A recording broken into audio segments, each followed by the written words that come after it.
Being at 7 o'clock, I will call the Crystal Council meeting to order at this time. Let's start with roll call. Mayor Adams. Here. Councilmember Budaszewski. Here. Councilmember Dahl. Here. Councilmember Deschler. Here. Councilmember Kolb. Here. Councilmember LaRoche. Here. Councilmember Parsons. Here. We have a quorum. Thank you. Let's rise for the Pledge of Allegiance. I pledge allegiance to the flag of the United States of America and to the republic for which it stands, one nation, under God, indivisible, with liberty and justice for all.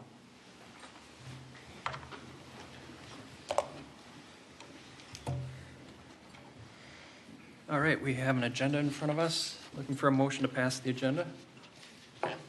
Nancy? I'll make a motion to pass the agenda. Thank you. Looking for a second. Julie? I'll second that. Thank you. All members in favor, please say aye. Aye. Opposed, say nay. Motion carries. Next, we have a proclamation for Arbor Day celebration. I'm going to read the proclamation into the record. It is for the 2018 Arbor Day celebration on May 2nd, 2018. The proclamation reads as follows. Whereas Crystal is a tree city and has been a tree city since 98. And whereas the Crystal Parks and Recreation Commission serves as the Crystal Tree Board. Whereas the Crystal Tree Board, the Parks and Recreation Commission holds an annual community event to recognize the importance of trees in our community, to provide information to residents to improve on the importance of the trees for shade, wildlife, habitat, and erosion protection.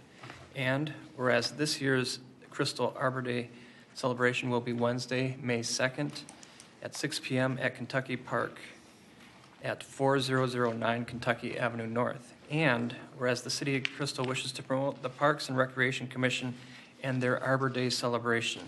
Now therefore, I, Jim Adams, Mayor of Crystal, do hereby proclaim Wednesday, May 2nd, 2018 as Arbor Day and the month of May as Arbor Month in the City of Crystal, this 17th day of April, 2018. So that is our, I think at this celebration, we have council members coming to cook hot dogs. I'm just really hoping we're not going to have snow by then.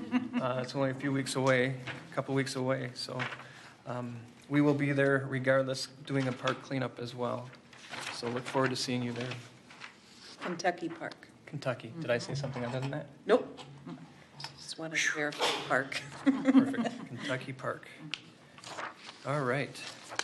Next, we have a consent agenda in front of us. That consent agenda is the approval of minutes from the following meetings. The regular council meeting from April 3rd, 2018, and the work session from that same date. And then the approval of a list of license applications submitted by the city clerk to the city council. Those license applications and lists are on file in the office of the city clerk. Acceptance of Dutch Fischerâ's resignation from the Employer Review Board. He no longer lives in Crystal. So, and then we have another resignation from Guy Muellerâ from Bassett Creek Water Management Commission. He is moving shortly, but has an awful lot of projects to do at this point in time to make that move. We thank them both for their service to the city of Crystal. Approval of a resolution modifying municipal, state, and street aid designations. And then the last item is approval of a resolution authorizing the Bassett Creek Regional Trail easement in Three Rivers Park District. All right, I really can't speak today. We'll get there. So that is the list. Julie? I'll move approval as the consent agenda as read. All right. Look I'll for a second. Thanks, Elizabeth. All members in favor, please say aye. Aye. Opposed, say nay. Motion carries. Did we have anybody wishing to speak during open forum? Nobody? Nobody else wishing to speak during open forum? All right. I think we have some people to speak at different parts of the agenda, but not for open forum. Next, we'll move to the regular agenda. Item 6.1, the council will consider approval of disbursements of $25,000 or greater. I will read those into the record here in a moment. First item, IRS, is for the federal FICA withholding taxes for pay date 3/23/2018. Total disbursement is $55,404. For para, the employee is for the employee and city required contribution for pay date 4/6/2018 is $51,877. And then, final item, West Metro Fire Rescue District for the April fire budget allocation. That amount is $95,305. Total disbursements of $25,000 or greater is $202,586. Any questions or comments on these items? All right, seeing none, looking for a motion. Anyone? Here, Julie, I'll move approval of the disbursements over $25,000. thank you. Looking for a second. John? Second that motion. Thank you. All members in favor, please say aye. Aye. Opposed, say nay. Motion carries. Next item on the agenda, the council will consider a resolution authorizing for bids for construction on a softball field related to the amenities at Welcome Park. We have John Elholm, our Recreations Director, here with us. Welcome, John. Well, good evening, Mr. Mayor, City Council members. Seems like we've talked quite a bit about Welcome Park lately, and tonight we're here to request that we go ahead and advertise for bids to begin construction. Just a little background, Welcome Park was included in the new Park and Recreation System Master Plan that was completed last December. A project to construct a new ball field and related items in Welcome Park is included in the 2018 capital budget. We went ahead and hired WSB to prepare design plans early in January. We did hold a public open house in February of 2018. The plans are now complete, and what we're looking to do here is shown on the map. This map was actually shown at the public open house as well. So the project is primarily the softball field. That was the goal of this project, was to complete that. And then also the hockey rink, and I'll talk a little bit more about that as we get along here. But the base estimate, we have a budget of $660,000 for this. And to make this as affordable as we could, we decided to pull some of the work out and have city staff do it. So what you see here is the base estimate for the project we're proposing here is to have the contractor construct the ball field, all the fences, seating, and all the things related to the softball field. Irrigation, and then to install the lighting. In our discussions with our consultant and the lighting manufacturer, we could see substantial savings if we purchased the light fixtures ourselves and then had the contractor install them. So that is what we are looking to do. As I believe we've talked about before, our public works crews are able to remove the road and also there's some stormwater improvements as part of the project as well. So that's the base bid for this project. The hockey rink lighting, we've been trying to get that into this project as well, and it doesn't quite fit under our base bid estimate, and that is just an estimate. So what we're proposing to do is to go out for bid and include these items as bid items under the alternate column. So the bidders would provide a cost for those, and if the bids come in well, then we would be able to move forward with the whole package. If not, we would look at other ways to try to accomplish that. And again, the city would purchase the hockey rink lighting fixtures, and it's just the installation that would be in the alternate part of that package. Other thing in there, flagpole lighting is one thing, and then canopy for the dugout areas. So the canopy is not included in the base bid, but is in the alternate. So what our next steps are is to, if approved tonight, we would advertise in the local newspaper on the 26th and on May 3rd, with the bid opening on May 10th. And then we would hope to come back to you then on May 15th to award a contract for the successful bidder. Construction would then begin late May or early June, with construction substantially complete in September. Then we watch the grass grow until July of 2019, and hopefully everything will be growing well enough to have it open by the end of July. So what I request tonight is to approve the attached resolution for advertisement of bids for the Welcome Park project. All right, thank you, John. Does the council have any questions for John? John, go ahead. If you can go back to the diagram of the ball field. So the hockey rink is not going to stay in its current existing spot. It's going to be moved farther south towards 46th. Is that correct? That is correct. The north boards on that are right around the first baseline of the softball field, so it does need to get shifted down to make room between the softball field and the hockey rink. And just one follow-up, and that's why the current lighting for the hockey rink is inadequate for the new rink. Correct, the lighting will need to get moved. Yeah. And all the controls will be designed to handle all of the lighting in the park.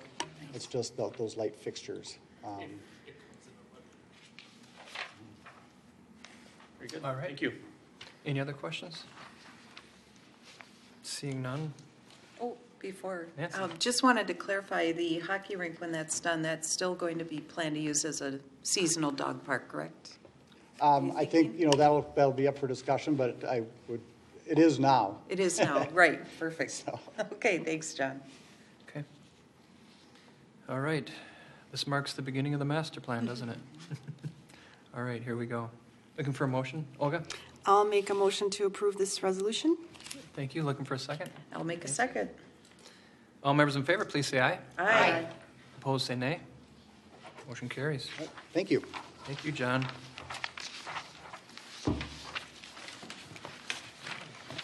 All right, next the council will consider a resolution approving a conditional use permit for an impound lot at 5232 and 50 through 5240 Hanson Court. We have our city planner, Dan Olson, here to address the council. Welcome, Dan. Thank you. Welcome. Yes, tonight is a conditional use permit request for you. It's item 6.3 on the agenda. First, I always begin by showing you the general location of the site. It's two platted lots on Hanson Court, not too far from West Broadway and Douglas, where they intersect in this area. The request here is Master Real Estate owns these, as I said, two platted lots on Hanson Court. The total acreage is about 3/4 of an acre. The applicant is requesting approval of a conditional use permit to allow a vehicle impound lot there. The existing building that is there would be demolished, and basically the property would be paved to make way for the impound lot. There would be a perimeter that would be sodded. It's the setback area for the parking lot or for the impound lot.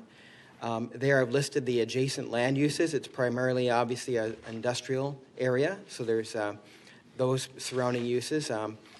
The tracks are on the one side as well, the back of the property. This is just a graphic showing the existing conditions here. You can see the existing building here, of course. And then this would be the site plan. There's not much really to show. It's basically just being paved, as I said, with a perimeter, a 5-foot perimeter landscaped area. The new code has criteria for conditional use permit approval, and these are the findings for those different criteria. First, it has to be a conditional use within that district, and vehicle impound lots are a conditional use in that industrial district. It also has to meet the objectives of the comprehensive plan. This area or this property is guided as industrial, which includes auto-oriented uses, so that fits with that designation. It has to be compatible with adjacent uses, and as I said, this is an industrial character of this area, and if there is anything to be done to mitigate any negative impacts, it would be screening, which I'll get to in a minute. The impacts have been sufficiently addressed, and basically there are really no negative impacts projected for this use. There's not any unusual noise impacts or operating hours. It's a commercial area, as I said, so it's not expected to be disruptive in that respect.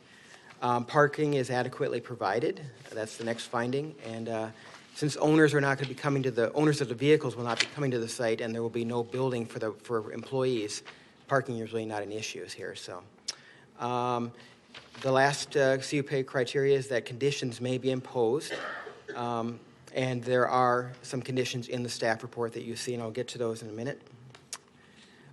These are what's called the use-specific standards, and these are just different standards for vehicle impound lots.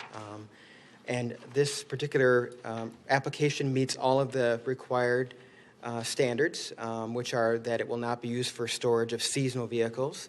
It abuts an active railroad, right-of-way. It does not abut an arterial or collector street. It does not abut a residential use. And the lot itself is not more than an acre, and this is a little over half an acre, so that meets that requirement as well. And then lastly, that there's a requirement that the impound lot be paved. Just some notable site plan requirements. Stormwater management, that will be provided by having on-site ponding on the paved surface itself, which will be connecting to the city storm sewer pipes. Screening. There is an existing chain link fence. Obviously, that will not provide screening of the vehicles themselves. The fence is also in disrepair, and I'll show you that in a minute. And it also has barbed wire, which is not allowed by our code. You may remember a few years ago, the City Council approved a conditional use permit for another impound lot in this same area, and for North Suburban. They had an opaque screening, which I'll show you here in a minute, and that's what we're basically recommending for this site as well, is that, first of all, that these are all conditions in the resolution, but first, that the applicant remove the chain link fence, barbed wire, and then replace it with an opaque fence of between 6 and 8.5 feet in height. They don't have to screen the back of the property, which is the rail right-of-way. And that for the gates, as it was for the North Suburban, the gates could be chain link, but they would have screening slats on that part of the screening. This is the condition of the existing fence. You can see it's leaning in some areas. There's bent and parts like right here. There's missing parts. There's a pole missing here. So it's just kind of in disrepair. This is, as I said, this is the screening that North Suburban was approved for in 2015. So this is basically what we're recommending for the screening for this particular use as well. And then lastly, just this condition is also part of the CUP approval. It's the need for lot consolidation. As I said earlier, these are two separate platted lots. So without lot consolidation, the paved surface will not meet the 5-yard setback between the two lots. And so one of the conditions is for them to submit a final plat for City Council approval to consolidate the two lots into one platted lot. Just a little bit of history. Some people think that if you combine property identification numbers, that sort of removes the property line between the two lots. That's a common misperception. It's something that I actually believed too for a while when I first started out as a planner. But the property identification number is really just for tax purposes. It doesn't remove property lines. So even if they were to combine the two PIDs, there would still be this lot line between the two lots. So that's the reason that we, and it's also in our code, that we require lot consolidation in these instances where they won't meet setbacks without the consolidation. So that has been made a condition of approval. So just the Planning Commission held a public hearing on the 9th, and they recommended approval of the CUP for the impound lot with the conditions that are in the resolution that you're being asked to approve tonight. So I'm available for questions, and the applicant is also here tonight too. All right, council have any questions for Dan? John? I just have a few questions about the screening. Obviously you have a photo of the screening for North Suburban. Does the screening go all the way around the impound lot? For North Suburban, it actually does. Okay. But for this applicant here, we're only requiring that it be screened on 3 sides, not the back of the property, which is the railroad right-of-way. And could you elaborate why the difference? I think just it was felt that the railroad was not, this is a more visible site in some respects, the North Suburban site, I should say. So it was felt by staff that there was really no need to screen the back of the property because it doesn't really affect the adjacent land uses. I think that's the key. Whereas I think, as I said, this one is a little more visible to other adjacent properties. So it's kind of higher elevation, this North Suburban site. And one last follow-up question. Yep. Eventually, if we do have light rail that goes through there, is there screening that's going to be going in on that side for the light rail? I'm not aware of, haven't really been working on that aspect of the project, so I'm not aware that there would be a required screening. I don't know the answer to that, I'm sorry. Okay. Any other questions? Concerns? All right. Just a comment. I mean, I think it'll look so much nicer than it does now. Oh, absolutely. That's an improvement, no doubt about it. If I could just. Yeah, go ahead. One of the concerns was by some of the residents was people being able to see into the impound lot. And then obviously with only having 3 sides screened in, you could potentially get around to the railroad side and look in the lot to see if their car was there. And that's what their concern is that people would try to break in there and get their vehicle is what their concern was. So Okay. that's why I brought up the, questioning about why not have the screening on all 4 sides, Well, wouldn't that be Mark's concern, Mark Masters' concern? He runs the business, right? Sure, if he wants to come forward and talk about it, that'd be Well, great. I mean, I'm Yeah. not going to ask him to answer that question. But I mean, it's a private business is my point. If they're worried about security, they probably will screen it. Yeah, but we're also talking about the residents too. They're concerned about people being able to see the vehicles too. So that came up at the commission meeting. So, Okay, I don't. All right. Dan, Just, did you have John has something just else? told me that there won't be any screening as By part of the light light rail rail, yeah. project, so. Because the train itself is elevated, and there's really no screening of this, the train to this area that would be sufficient, so. Yeah, go ahead, Julie. Well, I would think if there is a problem with people peeking in or maybe trying to take things out of there, that the business owner would probably screen it on his own, Right. I would think. All right. Anybody have any further questions? Does that change anything for you? I would like to see the screen on all 4 sides, Okay. personally. I think the business heard you. They are here, so take that into consideration. Looking for a motion on this, if there aren't any questions. Nancy? I will make a motion, I just wanted to make sure I had it in the proper spot here. To resolution approving a conditional use permit for a vehicle impound lot. Make a motion to All right. pass. Thank you. Looking for a second. Olga? I'll second that. You have what? I was just curious if the applicant had any questions or concerns about any of the conditions. If Mark, would there you was please anything approach? that they would like to discuss. Hey guys, Mark Master Real Estate. I agree with Dan. I think that when the light rail comes through, I think the elevation is a little bit higher than where we're at. So if we did screen it, we don't have a problem. Like Julie said, the screening is very inexpensive to screen for the chain link fence. But even if we did that, I don't think that it's going to do any justice at all when the train comes through because you're going to be higher looking to the right. Hey, Mark? Look in. Can you make sure you speak into this to the Yeah. microphone? There's tons of I thought I people had watching one. on TV, so they got to be able to hear you. So I think the light rail is going to be a little bit higher. Yeah. And if you were to look to the right, you would be able to still see the vehicles in our parking lot. Correct. I mean, like Julie said, use our own discretion. If it would help screen it, we would. Very inexpensive to do that. So, yeah, I'm not opposed to that at all. Okay. That answers your question.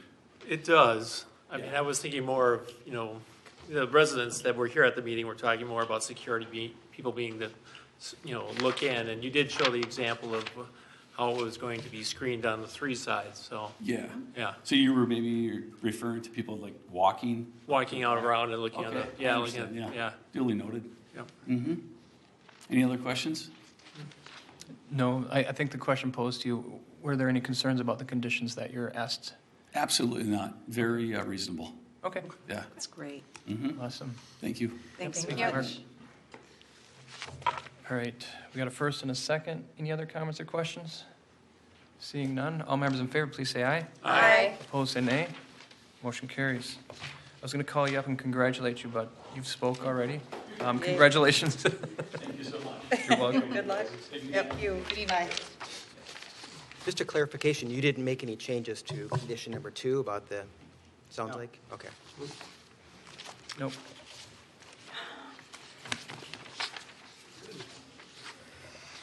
Another into or filled up.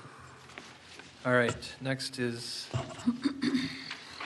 item number 4. The council will consider a resolution approving a preliminary and final plat for Myrtile Acres to create 2 lots for new homes, for new home construction at 6501 and 6505 31st Avenue North.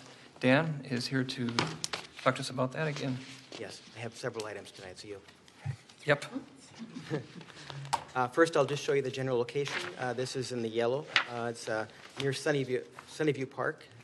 It's on the south part of the city, just a little bit west of Douglas. This is, right now, there are two platted lots on this property. The applicant has, or at one point, someone had, the property owner had combined both property identification numbers to have one PID, but they are two platted lots for the, on here. There's an existing home on one of the lots. The applicant, Larry Eman, who is here tonight, he desires to replat the property so that there would be three platted lots. The one lot, which would be 6511 31st, would be for the existing home, and there would be two new lots addressed as 6501 and 6505 31st for two new single-family homes. The density is consistent with our comprehensive plan as well, which is 3 units per acre. This is the preliminary plat showing the three lots. Here's the existing home, and here would be the two new lots here. This is one lot and the second lot here. These are the lot dimensions. First of all, it's a little over an acre for the entire site. Each lot then would, as you can see on the screen there, each lot would have those square footages. The smallest lot is the middle one, which is a little under 13,000 square feet. So they're pretty good sized lots. The setbacks for the homes are 30 feet in the front and rear, and then 5 on the sides. In the preliminary plat there, you saw an illustration of where the homes could be located, but they're not, maybe they wouldn't exactly end up there, but it's kind of an illustration of how they could meet the setbacks. So. Utilities, there's two utilities there for two homes. So they would need to add another utility connection, sewer and water, for a third home. The one utility connection that's existing, though, it may need to be repaired or replaced because it's probably pretty old and may need that. The applicant has provided new easements for existing overhead utilities that are on the property, and any new private utilities will be undergrounded then. There's a 10-foot wide utility easement for a storm sewer pipe that is located on the property. That will be replaced as part of this subdivision with a 20-foot wide easement to provide better city access for future maintenance and repair of that existing pipe. And the applicant has agreed to provide that new easement.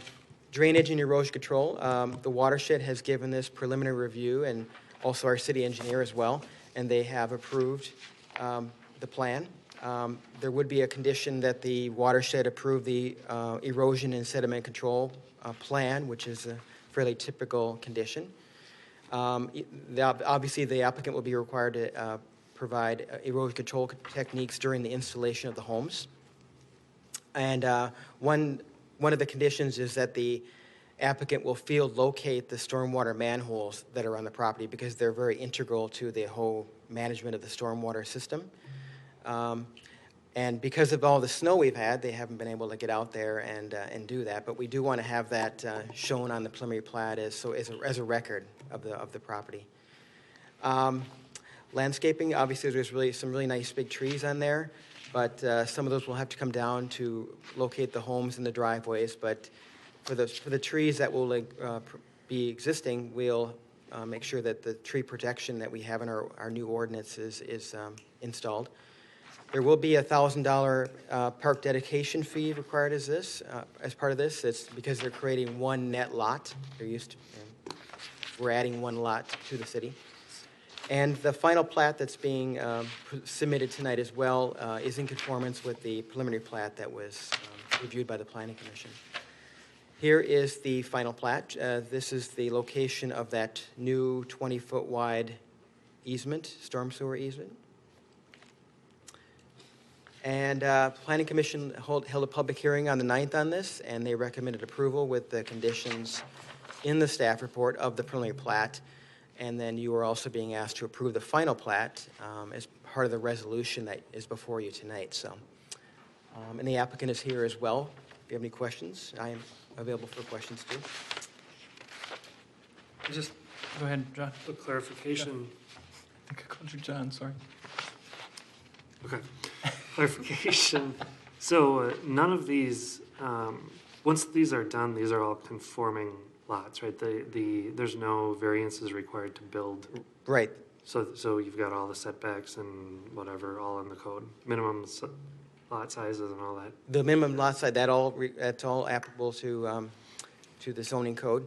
You know, an applicant, the person that's subdividing these is not necessarily the person that's going to be selling the lots for the new home. So a new builder could come in and say, you know what, I want to locate the home in such a way that I would like to request a variance. So that may happen, but the way that they're laid out, it shouldn't be necessary. So, Right, so we're not creating a situation where in order to build, we have to also grant a variance. That's kind of a question I was asking. that is correct. We're not creating that situation. Good, thank you. So, Dan, I got a question on the drainage. We're asking that the watershed, what are we asking from the watershed? I'm a little concerned about that. Can you go over that again for me? They go over, they approve a, let's see if I can go there. Yeah, this is where it said the condition. Basically, they have given a preliminary review of this, but it's a very standard condition for them to review the erosion and sediment control plan. And that's something that we've had as a condition on other applications, but they are always reluctant to give that approval before the city takes a formal action. And so that's always, it's, in many cases, it's a condition of approval of an application just because the watershed will not give that before. So we make it a condition of approval. It's a fairly routine review and plan approval, I should say. Do they give any indication of what that plan will look like before approval takes place? I mean, my question is going to the point of could that cause a problem with actually building a house on that site? No, it won't. I've consulted with the watershed. I had a very similar concern as well, that maybe they'd kind of drop a bomb later that something wasn't majorly missing, and they said no, it's a very routine review and approval of a erosion control plan. It's not even a permit, and I think what they said was there wasn't even a fee, so that kind of shows you how much of a formal review they give. But have you driven by this lot? I have, yes. Yeah, there's plenty of slope here. Yes. Yes. There's plenty of slope. But they're giving approval to the erosion plan, so it's not necessarily they're not issuing a grading permit or anything like that. Well, I think they have grading and reviewed the erosion can have relationships. They do, yes. You know what I mean? Yes. They've assured me that this is a fairly routine thing that they do, but that they're just always reluctant to give approval of this erosion plan before the city takes action, because I think it's because, and maybe Mark can correct me, but I think they don't want to spend a lot of time on something and then the city denies it. Right. So, okay. And they're not charging a fee for this, so that's. Yeah, I just didn't want this whole process to be moot for the homeowner or the landowner. Yes, I had that same concern, and so I definitely checked it out with them to make sure. Awesome. Thank you, Dan. Any other questions? All right. Looking for a motion? Anyone? Julie? I'll make a motion approving Myrtle Acres preliminary and final plat. All right, thank you. Olga? I'll second that. Thank you. All members in favor, please say aye. Aye. Opposed, say nay. Motion carries. Congratulations. All right. Yeah, that's a nice area of town. It's going to be some pretty nice lots there. We have had a lot of calls from people Already? interested in those Beautiful lots, area. yes. Yeah, that's awesome. Yep. Okay. Next, we have Dan Olson, our city planner here, to talk about our consideration of a resolution vacating a drainage and utility easement at 5111 31st Avenue. Take it away. Yes, this is a related item to the subdivision approval that you just gave. Obviously, it's the same lot. What this is as I said earlier, as part of the subdivision approval, the applicant is sort of replacing that 10-foot easement that we have now with a 20-foot. And so what we do is then we vacate the 10-foot easement, and it's the new 20-foot is replaced on the plat itself. And You saw that in the last year, but just a little bit of background about this easement. We received this easement back in 1971 to locate this pipe, 24-inch pipe. It's actually located, it sort of crosses two properties, this property and then also the property right to the south that's addressed off Florida. We're only asking for you to vacate the portion that is on the applicant's lot, not the Florida lot. And as I said, the new easement will provide better access for that pipe that we have there. Here is the location of the easement that will be vacated there in yellow. And then this is, again in yellow, this is the new easement. So that's shown on the final plat. So this is a public hearing tonight where you're being asked to adopt a resolution to vacate the easement in that 10-foot easement. And we're recommending approval of that. Okay. This is a public hearing? Yes. Okay. Any questions for Dan on this one from the council? All right. Is there anybody wishing to speak during the public hearing? Looking for anybody who's wishing to speak for the public hearing? Nobody approaching? I suppose I should open it and then close it, right? That's what I gotta do by law. Let's open the public hearing. Is there anybody interested in testifying? Seeing nobody, we will close the public hearing. All right. Something about order, huh? Looking for a motion. Anybody interested in a Did you motion? close the public hearing? I Yes. did. Oh, I'm sorry. I must have fallen asleep there, sorry. Yeah. I get it. I get it. motion here? Yeah. All right, go. Nancy? I'll make the motion. I wanted to make sure I read it right. To approve a resolution vacating a drainage and utility easement on lots 5 and 6, Block 3, Sunnyview Hills. All right, looking for a I'll second. second that. Olga, thank you. All members in favor, please say aye. Aye. Opposed, say nay. Motion carries. All right. Again? Yes. Do you want to just continue? 3 more items. You're like Mark Ray over there, All right, Dan, go ahead. dominating the whole meeting. Okay, this is a variance request. This is 5612 Adair, which you will see later as a sale of an EDA lot to Novak Fleck. As I said, this is currently owned by the EDA. We're selling it to them for a new single-family home. The variance is to construct the home 10 feet from the rear, which is the north side of the property, rather than the required 30 feet required by our zoning code. For this corner, this is a corner lot. The north side of the property is actually defined as the rear yard, just because the shorter of the two sides is considered the front and so far. So the home will face Adair, and not Bass Lake Road. And so the north property line actually functions as sort of a side yard lot line instead of a rear line. The reason for the request is to allow, basically to push the home away from Bass Lake Road, giving more, keeping away from that busy road and moving up toward the north. So as I said, the definitional front yard will function as a rear and a side yard.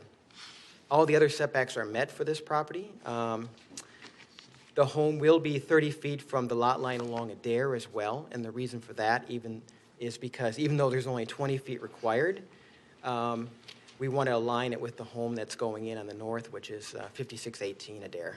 And I have a graphic here that I think will show all this here. This graphic is meant to show you the definitional yards and then the functional yards. So for example, up here, this yard is defined as the rear yard, but it functions as an interior side yard. This yard here is defined according to our zoning code as a corner side, but it actually functions as a front yard because the home will be facing Adair. This yard is it's defined as an interior side, but it's actually going to be functioning as a rear yard because it's as I said, the home is facing Adair. So, and then This yard here, which is the biggest area, is defined as the front yard, according to the zoning code, but it's actually going to function as sort of a rear slash side, corner side yard. So it's giving the idea here is by moving, as I said, moving it up toward the north, you're creating more max open space here and getting it away from a busy road. So these are the variance criteria. The first is that it's is this a reasonable use of the property? And a single-family home is a reasonable use of the property. It is in harmony with our with the intent of our zoning regulations, which that it doesn't conflict with providing adequate light, air, and access to the property. It will not alter the essential character of the neighborhood. And as I said earlier, the home will be as far from the street as the other new home on Adair. It's going to be, they're going to line up, and I'll show you a graphic here in a minute that'll show that. The distance between the two homes will be about 28 feet, and typically they're about 10 feet. So this is really providing, even though it's going to be closer to the north line than as normally allowed, it's really going to provide, there's going to be there's sufficient distance between the two homes. Unique circumstances. Obviously, when Bassett Road was created, that was sort of a local road. It's no longer just a small local road with no traffic. So the idea here is it no longer makes sense to push it down toward that road. The lot was also created. There were some changes to the lot back in 2011 when the county owned it. They did some reconfiguring of the lot, so it created kind of an unusually shallow lot depth on this as well. And then the last variance criteria is that there's the economic considerations are not the sole reason for the variance. And the builder has said that they could sell the house without a variance, but it wouldn't, in their opinion, it wouldn't be as usable of a yard, having it pushed so far south to Bassett Road. So this is the graphic I was saying earlier. This is how the homes will line up. This is the other EDA lot that Tolberg is purchasing. That does not need a variance, but this is the one that does, and you can see that they're going to be pretty much in line with each other. The Planning Commission held a public hearing on the 9th, and they recommended approval of the variance. So I'm available for questions. The applicant is not here tonight, but I'm available for questions. All right, any questions for Dan? Seeing none, looking for a motion on this. Julie? I'll make a motion for a resolution approving a variance for 5612 Adair Avenue North. Okay, I'd like to second that. John? I'll second that motion. Okay, I seconded already? You did? I did. No, I was like, oh, I thought you were asking for a second. No. I said, I'll second that. Maybe he fell asleep too, Jim. It's nice to change things up a little bit, otherwise we have too much rhythm. All right, all those in favor, please say aye. Aye. Opposed, say nay. Motion carries. All right. Is this the last one for Dan? This is for now. I do have two EDA ones, but This one is for Chapter 5. yes, these are most of them are in Chapter 5. Okay. These are the city code amendments. A little bit of background here. As I said, most of the amendments are to the Chapter 5, which is the Unified Development Code or the zoning code. There are a few that are in other parts of the code.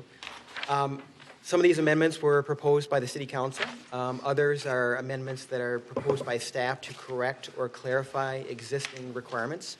As you're starting to administer this code, you start to see, there's an error there, and so we want to correct that. There is one smaller amendment in Chapter 7, which is the sewer utility chapter, and that relates to providing a clean out for accessory dwelling units. Just toward the end of the ordinance that you have in front of you as well, there's just a sort of a cleanup issue from the approvals that happened in January, which is that the sign code was not deleted from Chapter 4, and so that ordinance will delete it from Chapter 4, and it's already in Chapter 5, so it's just a cleanup thing. We don't want the sign code in two chapters. So Correct. Then one of these amendments also involves a policy question, which is, do you want to allow vehicle sales and leasing on West Broadway, north of Bass Lake Road? And I'll get to that one in a minute here. First, just accessory dwelling units. You're familiar with this, having seen this a couple times, but these amendments, first of all, they just clarify the definition of an ADU to be the definition that you asked for. In the definition section, we also clarify the difference between an ADU and a two-family dwelling. Then there's the amendments relating to the use-specific standards for ADUs. First is the owner residency requirement that was removed at your request, and that's how the ordinance reads. At the Planning Commission public hearing on the 9th, the Planning Commission unanimously recommended that would remain in the ordinance, that requirement would remain.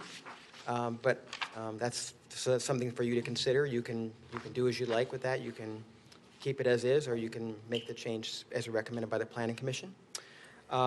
They were in agreement with other requirements for ADUs, which are the second one is the sewer water connection. That gives an alternative choice there of how they connect. The floor area there is no more than 50% of the principal building. And then, as I said, Chapter 7 has a provision requiring a clean out, which is basically makes it easier to inspect and clean the sewer without entering the actual home or the actual ADU. And then detached ADUs, as you said, or you know, it removed the requirement that the detached ADUs be constructed as part of a detached garage. That was done at your request. So this would allow quote-unquote tiny homes on a property, separate from a garage or other accessory building. Other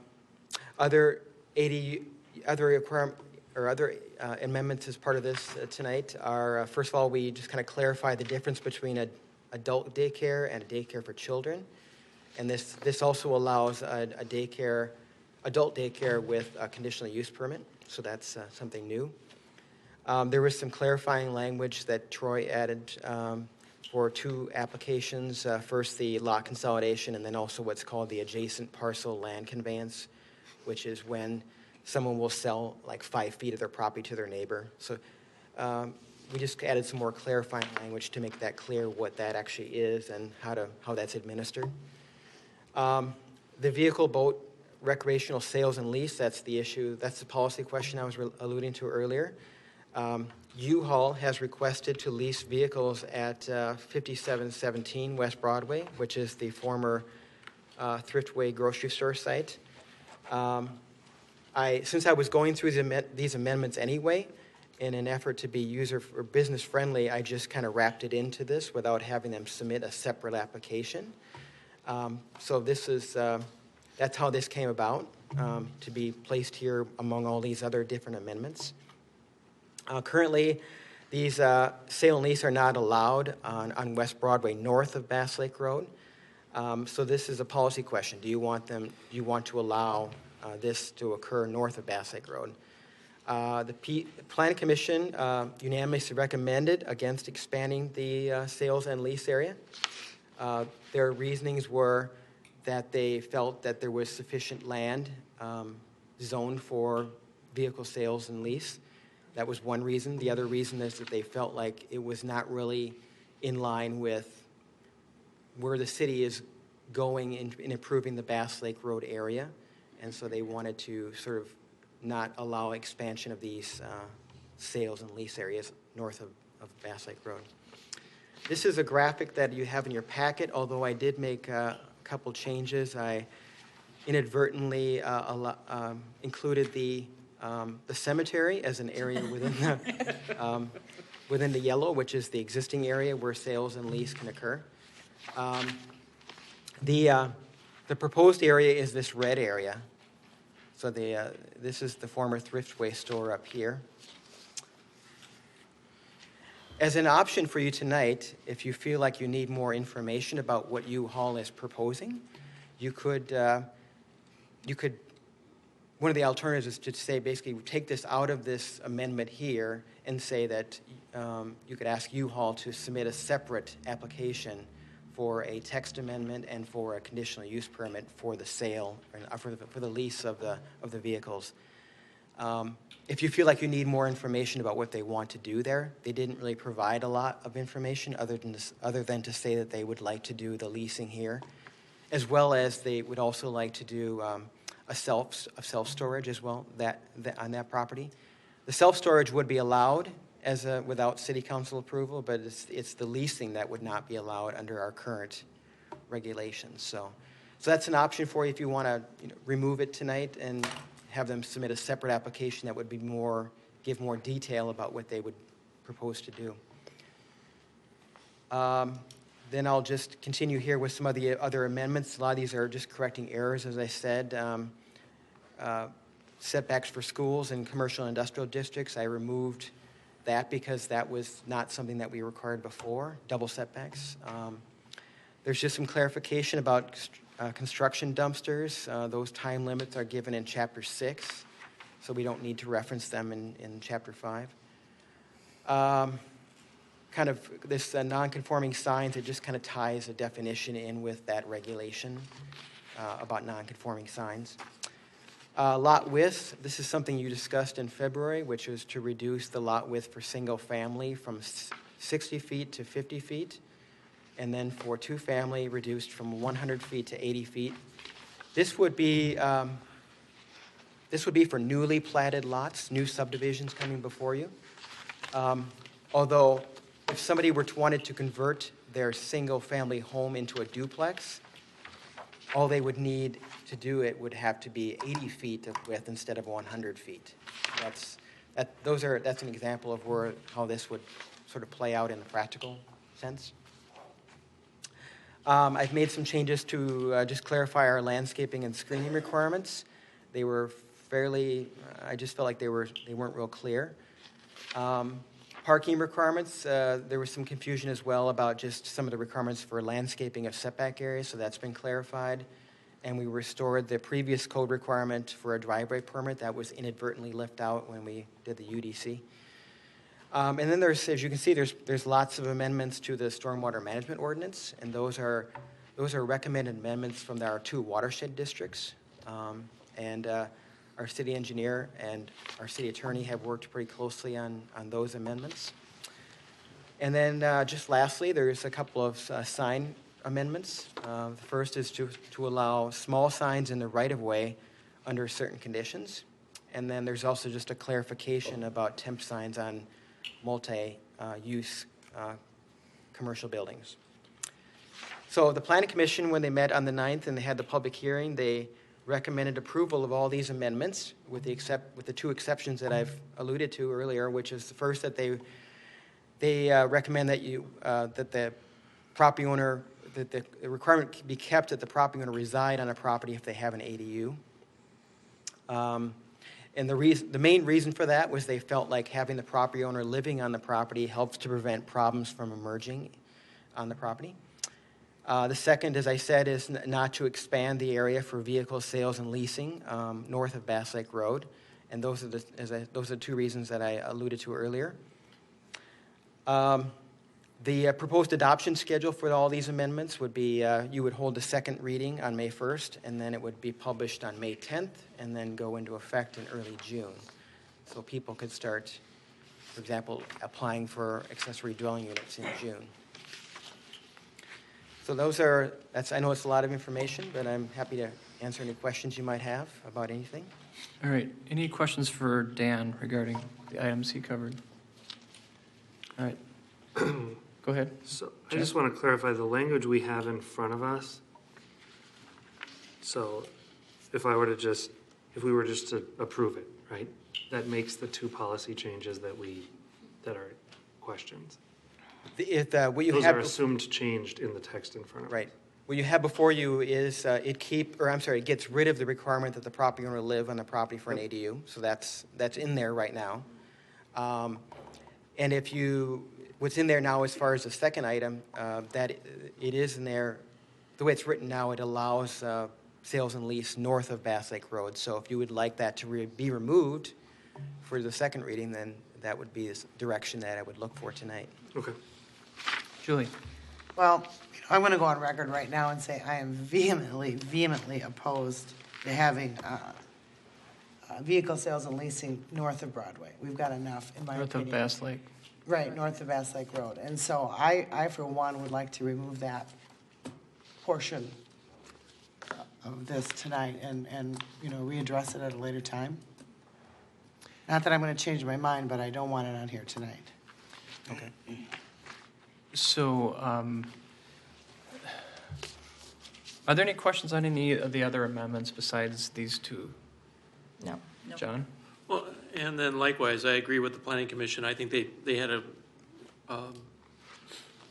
quite the discussion regarding ownership, owners living on the property for ADUs.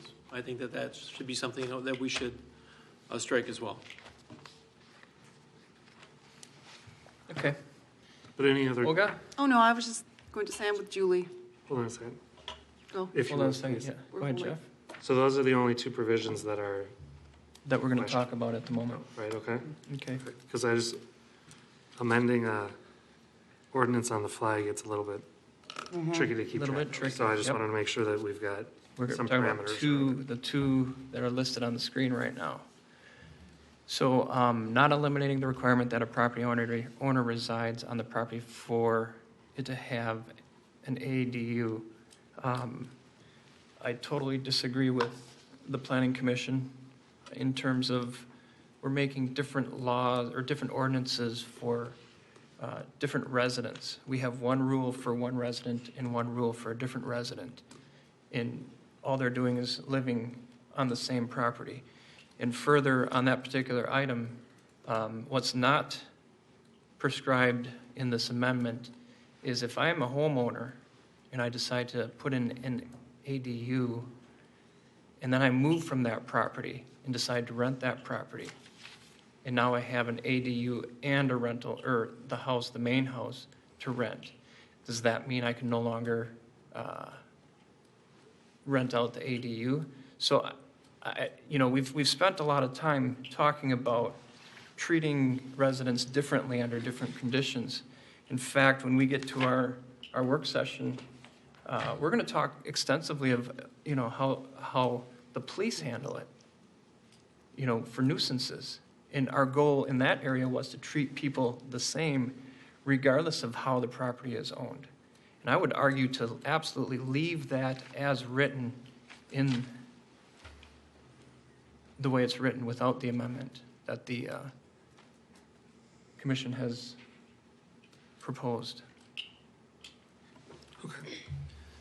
Just a clarification, for those cities that, when I was doing research on this, for those cities that did require the homeowner to live on the property, it was recorded, what's the word I'm looking for?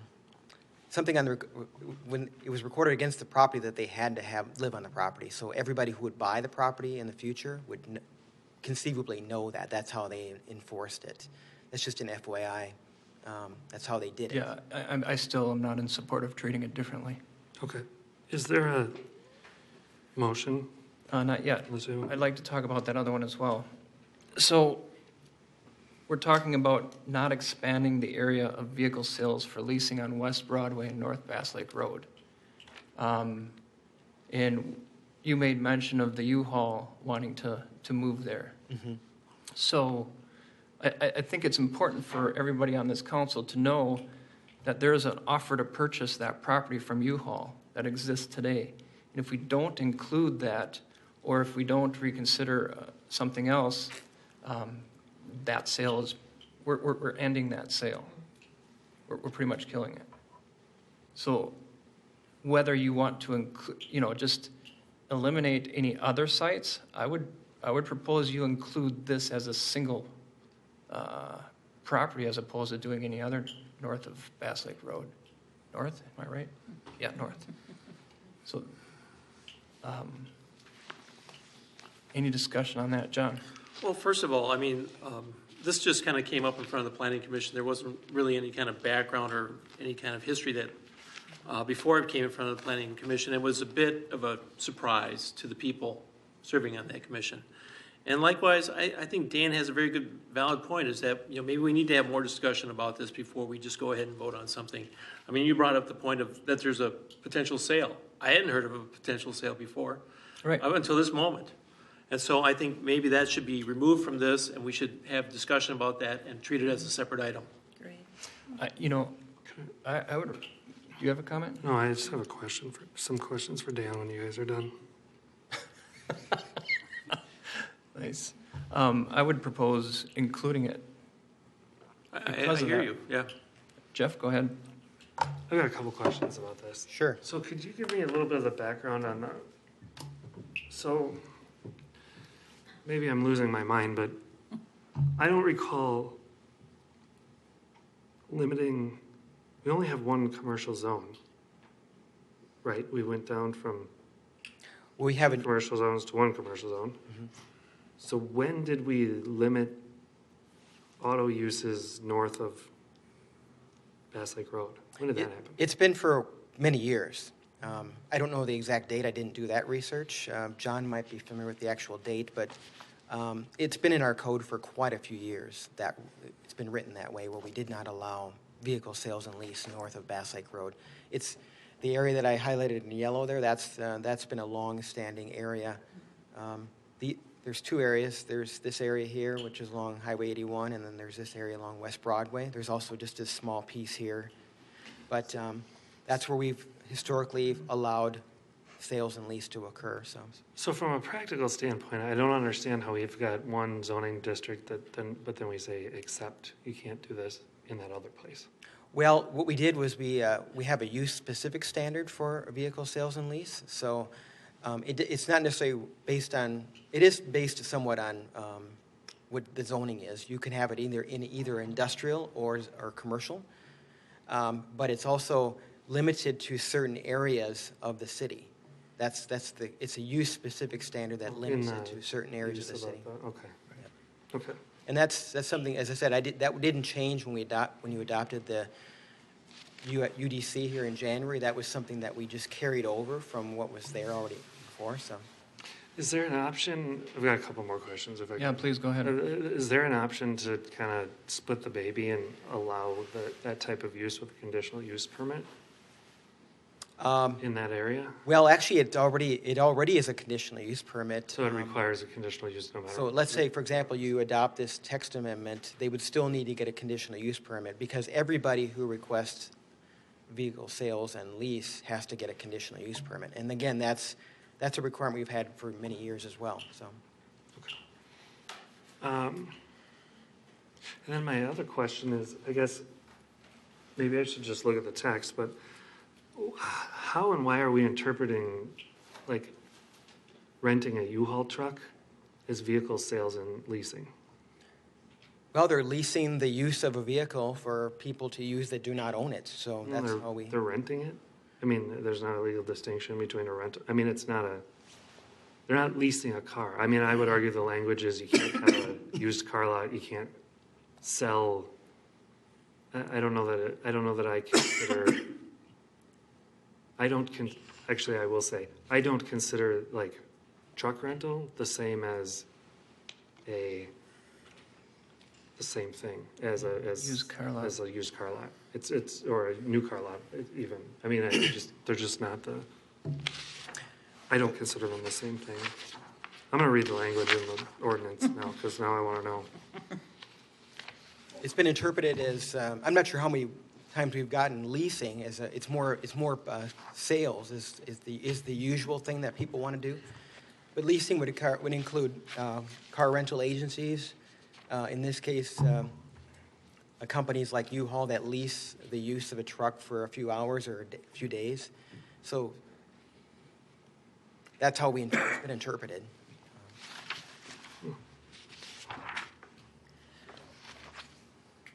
Can I ask a question? Yep, go ahead, Nancy. Is the hardware store not, I mean, how does that affect the hardware store? It's the same spot, right? Or is it adjacent to? It's the same property, yes. Okay, so is that still moving forward, that whole other retail? This is a sale, so that would effectively end those.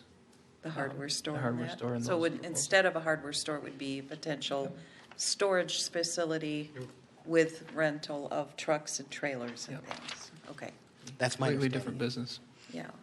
Okay, just for clarification, it does, the ordinance says vehicle, boat, or recreational sales or rental. So the word lease is not in there. So I guess that's sort of answers my question.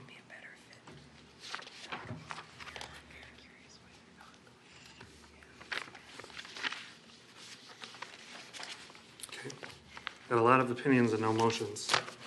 All right. I would move to put this particular subject about the U-Haul to a different date, because I think that we need to hear what's going on with that Thriftway location. And I would be interested to know why U-Haul would want that location as opposed to anything in the gold locations. Is it just that that is the only spot open? I would be interested in hearing. I think it would just be a little bit premature to vote one way or the other on this yet. So, hold on a second. I'm not sure I would support that because we have somebody who has a purchase agreement in hand, and delays could affect that purchase agreement. If you'd like to have a conversation as far as with the current owner, he is here, and we could probably sort out some of the details of that if you have any questions. But I don't want to, from this interpretation, to prevent a vacant commercial property from being sold and occupied. And I disagree that. Okay, so it's something that it's about to happen. It's not just an inquiry. No, That's it is not. It is Okay, not. I did not understand that. So in that case, perhaps we should have the owners of the property come forward and just talk with us a little bit, because I think we're a little bit confused as to what's going on here. Please introduce yourself, give the address, and entertain questions from the council. Good evening, council members and mayor and Dan Olson. My wife Terry and myself, owners of the property in question, the 5715 or 5717 West Broadway. We have had the property for sale for quite some time, and we haven't had any takers. We've had a lot of people interested, but mostly it was churches and nonprofit organizations that were wanting to buy the property, and it never worked out for whatever reason. But now we have an offer on the table from U-Haul, who actually wants to make it. It's a 51,000 square foot building, and it's hard to find somebody that wants that big of a building to occupy. So we've finally got an offer on the table. We actually written it up, and we're supposed to close in June if everything's done, everything goes through. They've already inspected the building. They've already drawn up plans for the storage facility. They do this all over the United States. But basically, we're asking the city council basically just to move the boundary 2 blocks is what it boils down to. I don't think there's a big worry about a big rush of car lots going on the north end of the city because there's so many businesses already there, Arby's, Chipotle, these kind of facilities that don't have the room nor the interest to have a parking lot. So I don't think it's something that the city has to worry about future car lots by allowing that use. So again, it's just a 2-block extension from 56th to Bass Lake Road to 57th, which is our property. Also, like was mentioned, that it's been vacant for quite some time. We have been improving the property, putting new roofs on, moving towards trying to get a hardware store and a secondhand store in there. But it's been difficult with the improvements that were needed, put like $300,000 into leaking roofs, and we tried patching them. That didn't work, so we ended up having to put a whole new roof on, and it's a big undertaking. So we got that done, and then we just fortunately had this offer come in from a big company that has the wherewithal to spend the money to get the few $1 million to get the project underway and really can handle this project. Also, they're a taxpayer. You know, we have other offers that have come through, but they haven't been taxpayers. This is an organization that's actually going to pay sales tax and have a lot of revenue earned from that storage facility that they're proposing to do there. And also, U-Haul is already in the city, so we're also aiding somebody that's already been in the city. They already are existing in a small location over there, and they want a bigger location, and they want a storage facility. There's nowhere else really to do it in the city, Crystal, in those areas, because there's no 3-acre parcels that have 50,000 square foot facility. So even if they wanted to be in the yellow zone, there's really not anywhere where they could do that. So they want to stay in the city of Crystal. I think it's neat that U-Haul can be there, because as a resident, if they're not there, we may have to drive to Brooklyn Park or Osseo or somewhere else that might be a longer location to get a truck. So it makes it quite convenient. You know, there might be a few downsides, Julie, you know, that maybe that you could think of. But basically, there were big trucks at that location that were bigger, semi-trucks coming and going all the time that were delivering food and everything. And this is just going to be a business that's open during the day. And they're going to be a good first-rate company that's been around a long time that we've probably all used before. So we're hoping that you extend the boundary 2 blocks and let the sale go through. If you don't allow it, it's probably not going to happen, and we might have that building vacant a while longer. Okay. Any questions? Any questions, Nancy? Have you heard or talked with neighbors in the area too to get some feedback from them? Are they supportive of storage facilities or rental vehicles nearby? Well, the U-Haul is building storages all over because there is not enough storage facility. A lot of people have things that they want to store. I was trying to think of something nearby right now. Nothing's coming to mind. I think of things on the west end or up north. Yeah, there are storage facilities, but a lot of them are full. Yeah. And so U-Haul really sees a need for storage. And right behind the property, those are apartments, correct? Yes. Yeah. So there could be, and I know a lot of apartment units are further up Broadway too. So I could see it being very helpful for residents. I could see them using it a lot. How are you guys, can I ask, how are you guys feeling? Because you've been putting your heart and soul into trying to get this thing going. And well, we've been, working on this property for going on 5 years in September. Yeah. And we've been over there just about every day, And we're also Crystal residents. We've been Crystal residents since 1999. And we want what's best for the city of Crystal, not only just trying to make a buck. We care about Crystal. So. Right. Let's appreciate it. Thank you. Yep. Olga? I don't have a question for you specifically, but it's really, now that we have the bigger picture, I understand why this is being requested, and it makes sense. So I don't know if we can hear from some more from Dan or from John. I'd like to hear a little bit more from the staff's perspective of how this neighborhood would look like with this particular business. I know, you've had the fence building, and some residents gave their input on their idea, how they feel about the barbed wire fencing, et cetera. So I don't know if any residents would give input on the U-Haul, or if staff has any perspective on it. Well, not necessarily on the U-Haul use, because there's a lot of unknowns from my perspective, and that would be all fleshed out when they submit their conditional use permit application. One thing I will note is I do agree with the applicant that there's a lot of areas within this red that would not become the location of a sales lot. For example, Walgreens, Arby's, and that sort of thing. In my opinion, there's 2 properties that could become vehicle sales lots, and that's you may be aware that the Herzing University property they have moved out. That property could become a sales lot, and that's on this side of it's right around this area.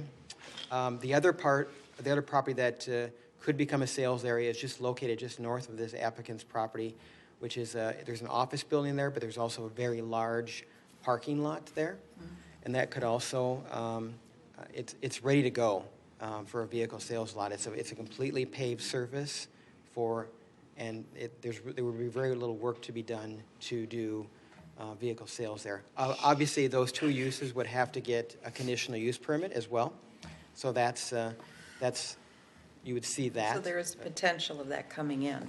Right. So those are the 2 properties that I can think of. Just driving through this area, those are the 2 that I would see could become vehicle sales lots. So. All right, Drew? I was just going to say that I hate to disagree with Dan, but because he's usually right on target. But that university building, it's a 3-story building, and I doubt they're going to tear it down and build a parking sales lot there because it's $1 million building. It just doesn't make sense. Right. And also the other office building needs parking for their office staff, and so I doubt that either one of those sites. But you never know what can happen. So. Yep. I have a question. Is Yep, there a Elizabeth. way to fix the language of this so that it is more U-Haul specific? As Jeff was pointing out, we think of U-Haul in very different terms than a used car lot. Yep. And if we were able to simply amend the language, perhaps we could take care of this problem. Right. I mean, we could separate the two. They would require some further finessing of the language here. We'd have to separate renting or leasing from sales, but that could be done, I think, unless if Troy disagrees. I think your boss did something. Gotta get off the bench. Here comes Enterprise. So I just had an idea in response to that question, and that would be that perhaps since the principal use, let me back up. We don't know anything really about what U-Haul's really going to do here because they haven't submitted anything to us. So we don't know. But Other than the request to do this. right. But they have not shown us any drawings, plans, square footage of different uses in the building and any of that. We just don't know. However, it almost sounds like their principal use of the property will be the indoor self-storage, the conversion, the retrofit of the existing building. That use is permitted by right under the current code, without any code amendment needed, without a conditional use permit needed. So what if the rental of the trucks as an accessory use, accessory and subordinate to a self-storage facility, so that you make it specific to that business model by tying the rental. So I think the concern, the reason that we treat rental and sales the same way, either way, it's a property that's full of parked vehicles or trucks. It looks the same to the neighborhood, right? But if it's accessory and subordinate to a use that's otherwise permitted, like indoor self-storage, then that's a little different. It creates more limits on it, and it creates a distinction between that kind of use and just straight-up car sales lots, which seem to be what people are actually concerned about. So that may be an approach. We probably can't write that on the fly tonight. And I don't know how much we can change things between first and second reading, so I'll leave that to the attorney. But that is an approach that might get to the consensus that you seem to be looking for. Does that help with your timeline? You said closing end of June. Does that give us time to rewrite? Hold on a second Okay. on that question. We can do an amendment in terms of what the intent is and do a rewrite. Is that possible? Yeah, Mr. Mayor, to that question, yes. I mean, I think what John had mentioned would certainly be possible between the first and second reading. As far as timing, doesn't change the timing. The ordinance stays on its current track. Okay. So we would just bring this back to you with that amendment reflected. Okay. Well, I would be interested in making a motion to accept all the amendments that were proposed, except for the two that we've just been talking about. Insert an amendment which indicates our intention to separate this style of business from the sales and lease of cars, like a car lot, and remove the amendment to change accessory dwellings to limit it to only one type of resident. There is no amendment. Right. That's not in there. Leave it the way it is. You want to leave that the way it is. So we would leave it alone and Yeah. not have that amendment. Okay, It's great. written the So way- one amendment, the First Amendment. Yes. Okay. Not the First Amendment. Okay. Looking for a Keep second. track of that. I would second that. Thank you. John? I have a question. So the number 5, you would send that back to the planning commission for discussion and recommendation before it would come back forward to the council again. Number 5, be more clear, please. What are you saying? Vehicles. Involving, this vehicle sales and leasing along West Broadway north of Bass Lake Road. If we're going to, Nope, that is not what I'm saying. I'm saying we're going to create some language and pass that. right on the spot. No, actually, our lawyers are going to do that after this, but they understand the intent, yes. But again, my question is, so that language is not going to go back to the planning commission for their discussion to come back to us to advise us as a council? No, because we're trying to move this along so that if they can get this sale, that it will go through. That's the point, because we want to make sure that we don't slow it down so much that they're not able to make a sale. I mean, all this stuff is coming out. I mean, it would have been nice if all this information was in front of the planning commission on Monday so that they would have had a better understanding of what was going on here. Now, you're putting forth language and the planning commission is just going to see it as you just totally just bypassing, just disregarding their recommendation. So, I mean, are they part of this process? They I'm not sure This information. They didn't have that information, and they advised against vehicle sales and leasing, which, from what everyone has felt, that wording was directed to a used car lot. Whereas this is not a used car lot. This is a different thing.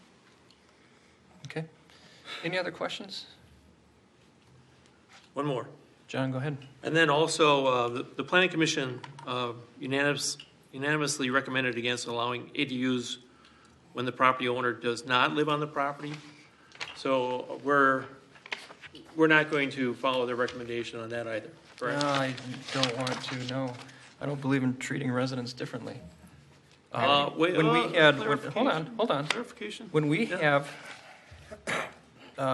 when we have nuisance issues, we've been moving to change it so that we're treating people as people, not making a class of people here, treating them one way, and another class of people here and treating them a different way.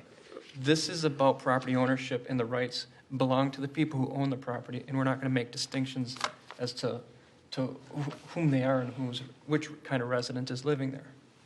Thank you. Could I comment, please?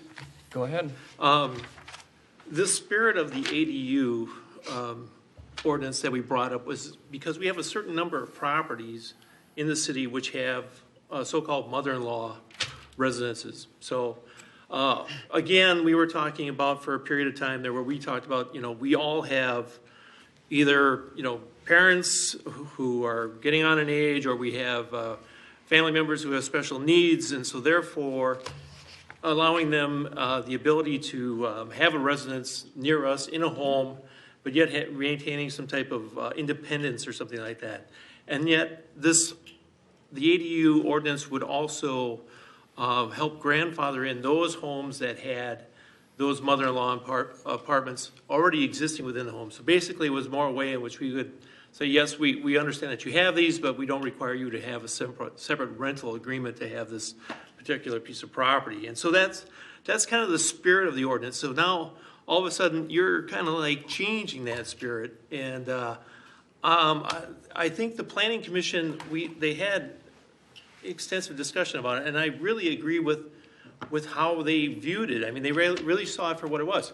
I mean, because initially they didn't want to have anything to do with the ADU process whatsoever, but we brought it back to them, and they were open to exploring and looking at this concept and realizing it. And true, Dan brought up the idea of the mother-in-law units and whatnot, but also the fact that we're changing demographic, where parents are getting older, obviously, we don't want them to be in nursing homes someplace where there could be potential abuse or whatever. We want to have them, but yet we want them to have a certain amount of independence, and that's why we have this particular ordinance.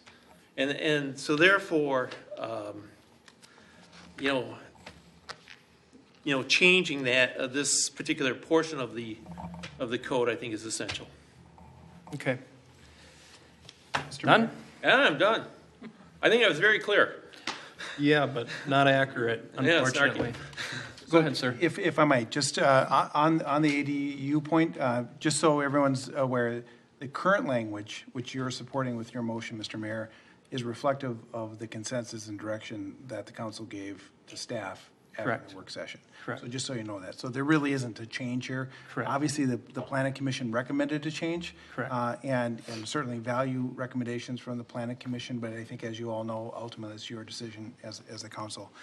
So no change on that. And then your motion also, just to restate, encompasses this idea of giving staff direction to amend the language to allow, as John had indicated, rental as an accessory to an allowed use within this expanded district, which we certainly can do and bring back to you as part of this process without having to go back to the planning commission. Correct.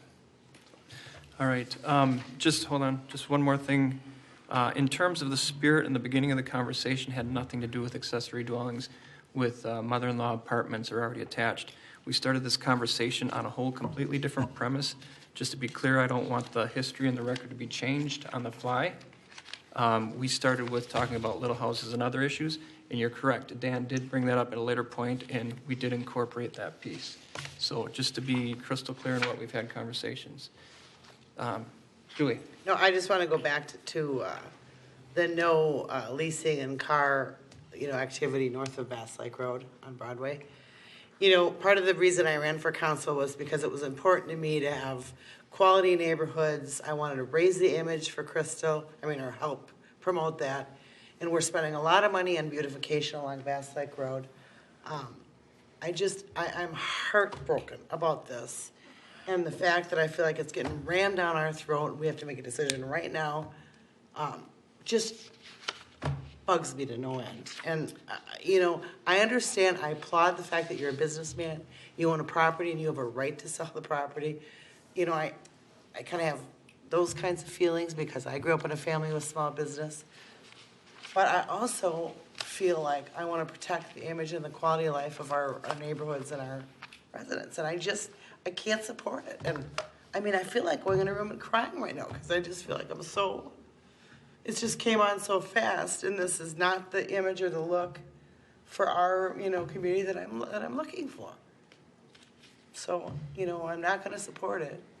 Doesn't matter. It sounds like it's going to go through anyway, and it doesn't mean that I don't respect you. I do, but I have to, hold firm to my beliefs too. So Sorry you feel that way. Yeah. And U-Haul is a good company. I'm not saying it isn't. I just, I wanted like a Pittsburgh Blue in there, or Granite City. I wanted something fun and entertainment. To buy it from me, I'll be glad. Still a chance that could happen if you can make that. God, would you call them?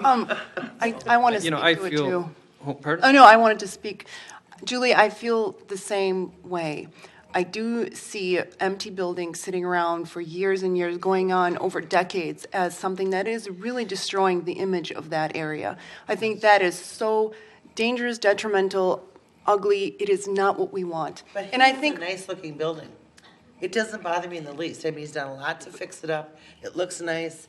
I guess I'd rather let it sit there, sadly, at your expense. this will generate tax revenue for the city. It will be beautiful. It's generating tax revenue right now. Well, and also John Sutter's proposal, I think, is really smart, and I think it protects this area from becoming basically another used car lot area. I think that really sets it up to allow this particular use with U-Haul, but also protect it, as you have said yourself. It will protect it, and we do have control over How do we have it in the control? future. We have pawn shops, we have vaping stores, we have so many liquor stores. So far, we're not protecting it. Because every potential use requires a conditional use permit. It's not like it's going to be the wild, wild west of auto sales. Some things And we we've do have also control carved over, out- and some things we don't. So. We're only carving out a very narrow exception anyway. So All right. if we're up to me, I'd allow it everywhere because I don't. Just a quick determine thought. I the had the businesses. opportunity of attending the Planning Commission meeting that John is liaison to, and I really appreciated hearing, and I think it's really important that people go to these meetings because I got some good background and I got a feel for what the commissioners were coming from, the spirit of some of the things or the way they were voting. So I just wanted to give them a shout out of thanks because we just see the line of Planning Commission unanimously recommended against, and then you see a couple of reasons why. But to be able to attend these meetings, I think for us is very important, and I look forward to our meeting this Thursday, our combined meeting. It's too bad we didn't have that before this. You know, that would have been, timing-wise, that would have been very helpful, I think. All right. Thank you. We got a first and a second. Before we go to vote, I'm just going to say one quick thing. I am looking forward to whatever business can be established in that location. I look at a vacant building, regardless of the condition, as a form of blight, and I'm really looking forward to that going away. And I have the same feelings about an empty building that I think, well, similar to Julie in terms of what she's expressing. So I do have some strong feelings about that. All right. We got a motion on the first and a second, looking for a motion, or looking for a vote. All those in favor say aye. Aye. Opposed, say nay. Nay. Roll call, please. Councilmember Deschler. Nay. Councilmember Kolb. Aye. Councilmember LaRoche. Aye. Councilmember Parsons. Aye. Mayor Adams. Aye. Councilmember Budaszewski. Nay. Councilmember Dahl. Aye. Motion carries 5-2. All right. Thank you for that. Good luck, you guys. Good luck. Thank you. Congratulations. All right, I think that was our last agenda item. Nope. No, we got, Mark's got to We got spend money. equipment. Oh, sorry, Mark Mark. wants to buy a backhoe or something. All right, Mark is here to talk about a tractor. Welcome, Mark. There you go. Good evening. One of the pieces of equipment we've been looking at potentially at the future is a tractor backhoe. As you can see in the picture, there's a traditional bucket on the front, and then on the back it's kind of an extended arm that you can use different attachments, whether it be a bucket or a rapid ram for breaking through frost or asphalt. Came to our attention the city of New Hope is actually replacing theirs this year, and so we reached out to the vendor to see what the cost is to buy their used piece of equipment since they bought it new, so we know how it's been maintained for its entire life. The purchase cost would be $28,500. The funding for this, because it's not a planned purchase, was going to come from the loader in the sense that it was just over $41,000 under budget. That said, long term, we are looking at replacing, or actually just getting rid of our road grader. We've now gotten rid of the last gravel road in the city, which was Brunswick. And other than the snowstorm we had this past week, that piece of equipment really hasn't been out driving around the city very much. This tractor backhoe has a variety of uses, and most recently we realized it could be used to fill trucks, sort of pull a loader off the street during a full plow to fill trucks with salt. So there's a variety of uses. We see this as an opportunity to kind of use this piece of equipment. It is used. Let's try it out. Let's see how it works, see if it's a good fit, and then we'll run out the rest of its life and then kind of make a long-term decision and go from there. So it's a one-for-one in the sense of we're kind of changing the direction. We want to go with some of the equipment, but the costs are covered. There is a road grader currently up for auction on the state website that's a similar year. Our grader has less mileage, and the reserve on that is $70,000. So we think we'd be in that ballpark if we go to sell our grader at auction. That $70,000 would then go back into the Fleet Services Fund. With that, are there any questions? Jeff? No questions? No, I do. We're buying it from New Hope? Correct. Why are we buying it from Ziegler then? Because they already sold it? Correct. So New Hope got a trade-in on it. We're just shortening the commute. Gotcha. Okay. Okay. Okay. We actually do literally get a discount because we're going to drive it back from New Hope. Julie? Well, why did New Hope get rid of it? I mean, if they got rid of it, sometimes there's a reason. And do we? Because they're buying a brand new one for $100,000 and whatever it is. And for us, because we don't currently have one, we think it'll be a useful piece of equipment to have, but because we haven't had experience with one of these, we didn't want to go a whole hog and buy a new one. Since we know its maintenance history, we thought this would be a good way to get it into the system, use it for, hopefully at least 5 more years, and then make a long-term decision. Okay. Plus, if they sold us a piece of crap. We know where they They'll live. never get rid of it. I'll extract it from them on the fireboard, so. We'll just switch it later. Oh, that's great. And we we can put our new logo on it. Okay. Yeah, Any there's other not a New questions? Hope logo on it, Right, is there? right there. Yeah. Yep, Oh, There it is. man. yep, we'll replace that baby. Any other useful questions? Oh, All right, looking for a motion on this item. So moved. John, looking for a second. Nancy? Second. Thank you. All members in favor, please say aye. Aye. Opposed, say nay. Motion carries. All right, congratulations. We do have some announcements. Our Crystal Business Association meets Wednesday, April 18th at 8:30 a.m. And the next one will be at Crystal City Hall in the community room. And a Home Life and Family Expo will be held at the Community Center, 9 a.m. to 3 p.m. on Saturday, April 28th. The Crystal Light, the Light of Crystal is hosting its 5th annual No Tap Bowling Tournament at 6:30 p.m. Saturday, April 28th, from 7 p.m. to end, whatever time it ends, at 4100 Douglas Drive. Whoops, I jumped lines there. At 7107 42nd Avenue, that is $25 for that event. Next item, Serenity Village is hosting a spring concert series to benefit the homeless starting Saturday, April 27th at 7 p.m. across the street, 4100 Douglas Drive. That is a family-friendly event, $10. Kids are welcome as well, teenagers, not young kids. The next city council meeting is Tuesday, May 1st, 7 p.m. Here at the county, or at the council chambers in City Hall. Arbor Day celebration is May 2nd at Kentucky Park at 6:30 p.m. City council meeting and work sessions are open to the public. Current and previous meetings are available for viewing and listening at our website, www.crystalmn.gov. And I have one more announcement. Step To It Challenge starts May 1st, so make sure you get signed up. Last year we were the winners of that challenge. You find that at it's really tricky, steptoit.org. So, any other announcements? Julie? Just save the date for June 17th for the Father's Day Airport Open House and Fly-In. Awesome. Any other? Nancy? Crystal Little League's Burger Bash is this Saturday at the Community Center, 11 to 2, did you say? Yeah. And there will also be a table for those who wish to design Crystal Frolics buttons. Kids from kindergarten through grade 5 in the Robbinsdale School District are invited, and prizes will be awarded to the top 3 buttons chosen. Awesome, thank you. Anything else? All right, looking for a motion to adjourn. Nancy? Julie? I'll second. Thank you. All members in favor, please say aye. Aye. We are adjourned. one of these days I'm going to vote against the motion to adjourn.